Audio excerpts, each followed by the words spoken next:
Siapa yang membaca satu huruf saja dari kitabullah, dia mendapatkan setiap hurufnya 10 kebaikan. Tapi baca di bulan Dzulhijjah, pahalanya bukan 100 lagi. Pahalanya begitu dibaca, qaf, jihad fi sabilillah. Sudah nggak ada ukuran. Karena itu Allah firmankan dalam Al-Quran surah ke-8 Al-Anfal ayat yang kedua. Innamal mu'minuna alladzina idza dzukirallahu wajilat qulubuhum wa idza tuliyat 'alaihim ayatuhu zadathum imana wa 'ala rabbihim yatawakkalun. Sungguh orang-orang beriman itu tanda pertamanya kalau disebutkan nama Allah ada getaran dalam jiwanya. Ada sinyal, ada ketersambungan. Begitu disebutkan nama Allah, Allah terdengar oleh telinganya sampai ke jiwa, ada getaran tuh. Ada sensasi yang berbeda ke dalam hati kita. Nah, itu namanya iman. Ya, getaran di hati itu iman. Jadi kalau disebutkan nama Allah, nggak ada sebuah getaran dalam jiwa kita, tidak ada respon dalam hati kita, itu tandanya imannya sedang bermasalah. Karena itu setiap hari Allah menguji kita 5 kali dalam sehari untuk mengecek iman itu masih ada nggak. Diperdengarkan lewat suara adzan. Ya, subuh, Allahu Akbar, Allahu Akbar. Begitu terdengar, hati kita akan berkata, sudah adzan nih. Nah, itu tandanya masih ada iman dalam jiwa. Zuhur juga demikian. Karena nanti ada begini, subuh beriman, zuhur mungkar. Ada yang subuh beriman, zuhurnya kafir. Ada yang subuhnya beriman, sorenya berubah. Ada yang sore beriman, subuhnya pindah. Makanya tiap hari jaga, dan jaga itu konsisten. Dari subuh ke siang, ada enggak? Nanti siang ke sore, kuat enggak? Kalau sudah ada, kuat enggak? Naik level. Naik enggak? Ya. Makanya kalimat Qur'annya itu naik liyazdadu imanan ma'a imanihim, supaya terus nambah imannya, naik. Diuji dengan amal saleh. Quran surah ke-48 ayat ke-4, ya. Baik, kemudian sampai dengan ke Isya, sebelum tidur pastikan sebelum tidur ada iman enggak? Khawatirnya wafat iman enggak ada gitu. Ya, ada iman enggak? Tanya dulu. Makanya sebelum kita tidur, kan Asya itu masih hidup, harokatnya di atas. Asya hidup. Ya, sifatnya disebut Aish. Ana ishtul an fid dunya, saya masih hidup di dunia. Pencarian bekal hidup disebut ma'isyah. Saya mau cari ma'isyah supaya kehidupan saya bisa ditopang. Kehidupannya disebut dengan aish.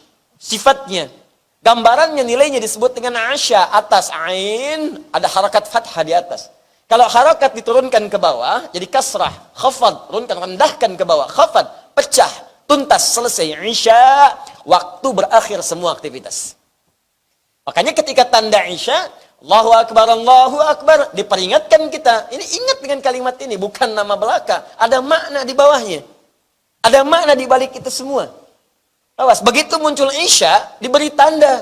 Hei, kalian nih yang sibuk, yang capek, yang dari subuh keluar, yang sampai sekarang masih kerja, semua pekerjaan akan berakhir. Pada akhirnya kalian akan pulang. Kalau nggak percaya, kata Allah, saya kasih lelah, tidur kalian sekarang. Tidurnya itu cuma mukaddimah saja. Siapa tahu dalam tidur dia tidak terbangun lagi.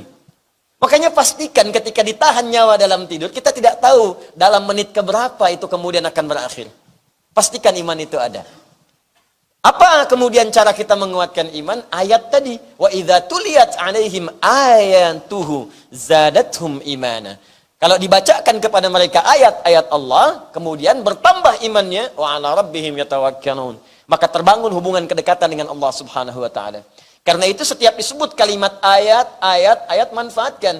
Ini pagi sampai dengan malam itu cuma bertukar aja waktunya. Waqtilafil laili wan nahar. Ya, lihat, pagi siang bertukar, tapi apa yang membedakan pagi dengan siang? La ayatil li ulil albab. Ayat. Bagi ulul albab, bagi yang paham tentang kehidupan, albab dari kata lubun. Lub itu esensi dari sesuatu. Ya. Pernah lihat kelapa? Halo? Kelapa. Jangan katakan wallahu alam, kelapa. Pohonnya pernah lihat? Ya. Kelapa itu Masya Allah, itu kita anugerah untuk kita semua. Ya, adanya di dekat-dekat dengan kita. Ya. Maka itu orang Arab menyebutnya Jauzul Hindi. Jauzul Hindi. Masya Allah, anugerah bagi orang dekat-dekat Hindia. Ke kita itu, kalau disebutkan Hindia, Samudra Hindia ke kita. Ke arah Indonesia. Makanya di Arab nggak ada kelapa. Silakan cari, ya, sampai kiamat kurang 2 hari nggak akan ditemukan kelapa di Arab. Karena khusus untuk daerah-daerah kita itu. Kelapa itu, kalau Anda ambil kemudian buahnya, bukankah ada kulit luarnya yang keras? Ya kan? Kalau dibuka kemudian ada apa setelah itu? Batoknya. Kalau batoknya dibuka lagi, ada lagi apa? Dagingnya. Kalau dagingnya itu diperhatikan dengan baik lagi, bukankah ada yang kulit-kulit tipisnya? Kalau kulit tipisnya dilihat lagi, bukankah bagian tengah, bagian dalamnya ada kulit yang paling lembutnya? Ya? Halo? Nah, itu lub namanya. Lub, inti terdalam dari sesuatu. Nah, sekarang kita hidup ini, maaf ya, kalau kita cuma hidup di sini, numpang hidup cuman berangkat, pulang. Itu cuma kulit luar kelapa. Kulit luar kelapa. Kalau cuma makan dagingnya, itu cuma dunia. Kalau kita paham esensi kehidupan, kata Allah, ulul albab, orang yang paham esensi, yang paling enak dari kelapa itu bagian dalamnya. Dia ngerti kalau ngambil kelapa, yang enaknya yang diambil. Apa bagian dalam itu? Bagi orang beriman, ulul albab, semua isi kehidupan pagi sampai dengan malam, persiapan bekal menuju pada Allah Subhanahu wa Ta'ala. Jangan sampai ada satu detik hilang, nggak ada nilai di sisi Allah. Ulul albab itu dia akan renungkan pagi, bagaimana caranya saya punya nilai ibadah di sisi Allah. Baru bangun tidur, udah dapat poin. Makanya kita diajarkan setiap detik dan aktivitas, itu ada polanya, ada kuncinya, ada doanya. Saya sering katakan, cuman di Islam, setiap bangun, bahkan setiap beraktivitas, ada doanya. Bangun tidur, ada doa. Silahkan Anda cek, makan ada doa, minum ada doa, urusan ke masjid doa, keluar masjid doanya beda, masuk toilet doa, keluar toilet doanya beda. Silahkan cek. Pakai pakaian ada doa, bekerja ada doa, lahir didoakan, mau meninggal pun masih ada doa juga. Coba Anda bayangkan, kebayang. Semua aktivitas kita itu ada petunjuknya. Doa itu bukan hanya sekedar permintaan, tapi menjadikan apa yang kita kerjakan punya poin akhirat. Itu yang disebut dengan ibadah. Makanya kalau nggak hafal doanya, cukup katakan bismillah di situ. Kullu amrin dzibalin la yubda'u fihi bi bismillahirrahmanirrahim fahuwa abdal au aqta. Setiap perbuatan baik yang dikerjakan tanpa menyebut nama Allah, bismillahirrahmanirrahim. Paling singkat bismillah. Maka terputus nilai pahalanya. Nggak ada poin. Maka ulul albab itu akan mengejar poinnya. Ngambil tisu misalnya, saya nggak tahu doa ngambil tisu, bismillah, ambil. Ada poinnya. Jadi sesuatu yang digunakan dengan menyebut nama Allah punya poin. Mau baca kitab, baca buku, bismillahirrahmanirrahim, baca. Terima telepon, bismillahirrahmanirrahim, assalamualaikum.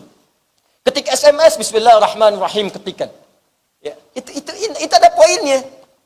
Dan orang yang mengucapkan kalimat Allah akan dijaga dari perbuatan maksiat. Makanya hampir nggak pernah ada orang bermaksiat pakai bismillah. Korupsi yuk, ini hanya tangan. Takut dosa saya, pakai bismillah aja. Bismillahirrahmanirrahim. Nggak ada. Orang minum minuman keras, nggak ada yang pakai bismillah. Buat ngurangin dosa dikit, biar gak gede banget, pakai baju bismillah aja. Nggak ada. Jadi satu, kita terjaga dari maksiat. Yang kedua, punya poin akhirat. Itu yang dimaksudkan ulul albab. Kalau cuma nyari luarnya, monyet juga bisa. Dan paling pandai bawa buah kelapa. Coba lihat, kalau mau nangkep kelapa, jangankan nangkep, naik ke atas pohon, monyet bisa. Naik ke atas pohon, ambil kelapanya, turun sampai bawah, dibawa-bawa kemudian, utak-atik, ambil. Jadi kalau cuma nangkep luarnya aja, monyet bisa. Jadi kalau ada orang hidup dari pagi sampai dengan malam, cuma nyali kulit luar dunia, itu sama dengan apa? Sama dengan nggak paham unsur kehidupan. Saya nggak bilang monyet. Dia nggak paham hidup. Kalau cuman begitu, binatang juga mampu, mesti ada beda di situ. Makanya kata Nabi, ayo cepat evaluasi diri kita, setiap waktu mesti punya nilai. Ayo bangun tidur punya nilai. Waktu bangun ada nilainya enggak? Waktu beraktivitas punya nilai enggak? Sampai mau tidur, pastikan kita punya nilai di sisi Allah Subhanahu wa Ta'ala. Nah, ada nilai itu kadang-kadang, kan sama ya, kalau dalam ujian kan nilai-nilai, kadang nilainya beda-beda tuh kadarnya.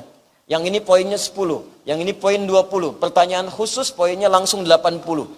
Makanya kami saat ujian di Timur Tengah, itu teman-teman soalnya cuma 3. Tapi satu itu tulisan jawaban bisa 3 lembar. Ya, tapi dikasih poin. Mau ngejar poin berapa? Paling tinggi 100. Dari 3 itu, nomor 1 poinnya 50. Nomor 2 cuma 30. Nomor 3 50 lagi. Kalau jawab nomor 1, silahkan dapat poin 50. Cuman jawabannya 3 lembar. Nomor 2 dijawab, silahkan dapat poin 30. Jawabannya cuma setengah halaman. Poin 3, tinggi juga, 50 juga, kadang-kadang kasih 60 atau 70. Cuman ketika dijawab 5 lembar. Kan? Anda mau pilih yang mana? Ada orang, yang penting dapat poin lah, nggak apa-apa 30 juga, setengah halaman jawab. Yang penting dapat poin. Ada orang ngukur, saya pengen 100. Nggak apa-apa 50 dulu supaya aman, masih ada waktu, kejar yang 70. Kalau nggak nyampe 70, nyangkutnya jelas. 60, 50, 30. Dapat poin 100-nya agak cepat. Kalau nggak nyampe 70, ya udahlah, sini 50, sini 40, 90. Tapi kalau saya kejar 30, waktu habis, nyangkutnya nggak jelas. Sama dengan dunia juga begitu. Dari setiap perjalanan kita itu, ada yang poinnya digandakan oleh Allah Subhanahu wa Ta'ala. Muncul bulan 9, disebut dengan Ramadan. Begitu sampai Ramadan, poin naik. Amalan berganda. Dirugi kalau orang nggak beramal di bulan Ramadan. Kemudian turun Ramadan, muncul Syawal. Syawal selesai Dzulqa'dah. Begitu Dzulhijjah, di situ kata Nabi ada poin yang sangat besar.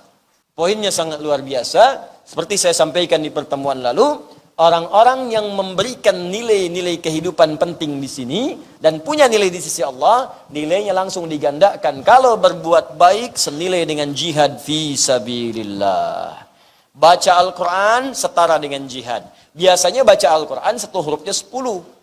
Man qara'a harfan min kitabillahi. At-Tirmidzi nomor hadis 2910. Siapa yang membaca satu huruf saja dari kitabullah falahu asyru hasanat. Dia mendapatkan setiap hurufnya 10 kebaikan.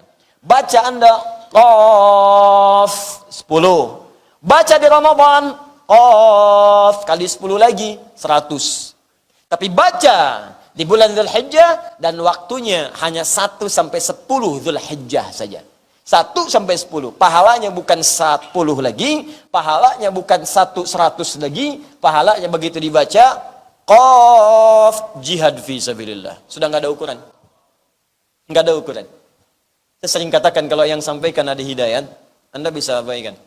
Tapi kalau Nabi yang sampaikan dan status hadisnya sahih di kitab urutan nomor pertama, Sahih Al-Bukhari. Nomor 1. Dan ditegaskan di Sahih Muslim, urutan nomor 2. Dua-duanya thiqah. Kalau Al-Bukhari dan Muslim sepakat, nomor 1. Setelah itu Al-Bukhari saja, man farada bihil Bukhari. Setelah itu man farada bihil Muslim, Imam Muslim saja. Baru syarat Bukhari Muslim, syarat Bukhari, syarat Muslim. Setelahnya yang dibawanya. Urutan ilmu hadis disebut dengan tabaqat namanya. Ini Al-Bukhari dengan Muslim sepakat. Terus Al-Bukhari meriwayatkan sendiri, Muslim meriwayatkan sendiri. Itu kuat statusnya. Hadisnya langsung dari Nabi. Anda bayangkan. Kalau kita isi, Allahu Akbar. Tinggal 2 hari lagi. Perbanyak bacaan Al-Quran. Kalau bisa bismillah semampu kita untuk menghatamkan. Ada yang menghafalkan Alhamdulillah. Ada infak, kita berjuang bisa infak. Walaupun cuma 100 rupiah, 200 rupiah. Jihad, kapan lagi? Jihad. Masya Allah. Yang paling indah kan bertobat pada saat itu. Begitu tobat diampuni dosa. Terus beramal, wafat. Indah. Tobat. Pas ada kotak infak lewat dimasukin. Meninggal. Deh. Sampai mana tadi kotak infak tuh? Wafat. Jihad statusnya. Syahid. Allahu a'lam bis-shawab. Kita akan lihat bagaimana pahala yang di sisi Allah Subhanahu wa taala saat kita berpulang kepada Allah Subhanahu wa taala.